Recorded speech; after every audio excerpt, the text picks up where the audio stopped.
Chairman, Steny Hoyer started this conversation when he talked about a budget or a broken appropriations process. And I've been sitting over here thinking about that during this entire discussion, not paying attention. It's bigger than the appropriations process, Mr. Hoyer. It's a broken budget process. We get our numbers from a budget resolution passed by the House. Same in the Senate. And for most of the people gathered around this dais, they weren't around here in 2018. When this Congress established a Joint Select Committee on Budget Process Reform, and you remember it, it went 9 months.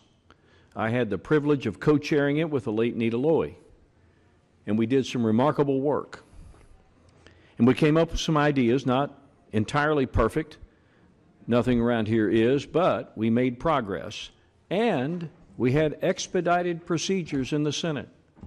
There's no reason we should not have been able to execute something that could have forced an up or down vote in both the House and the Senate. But I want to remind everybody at this table, in case history fails you, and that is on the day we took the vote, with pretty universal agreement on the outcome, ready to go to the floor,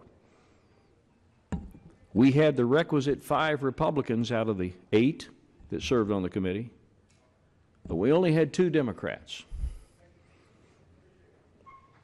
Just 2, Mr. Yarmouth and Mr. Kilmer, who both believed in the product. But here's what's incredible about that last vote. 4 Democrats voted present. Present. They didn't vote against what we were doing. They voted present. Now, had we been able to get 3 of those members in the yes column, then we would have been able to go to the House and to the Senate with expedited procedures and possibly have changed the outcome of this broken budget process, which under a normal circumstance would yield us a 302A. And so, much like everybody else has pointed out here today, we can't get out of our own way. We're the problem.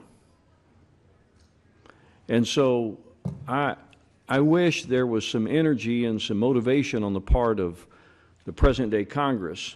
I know that was 7 years ago, but if there was some motivation on the part of Congress to recognize something that is broken and that a legitimate fix would be go to right back to that document and to say these are the things we can do.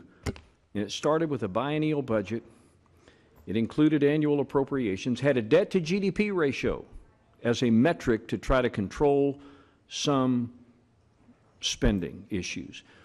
If we could just find our way back down that path, I think we could go a long way toward restoring the credibility of not just the Budget Committee, but certainly the Appropriations Committee. The gentleman I've got a minute left. I think the gentlelady wants me to yield, and I'll be happy to yield. Thank you very much. And, you know, my hallmate, et cetera, and we've worked together on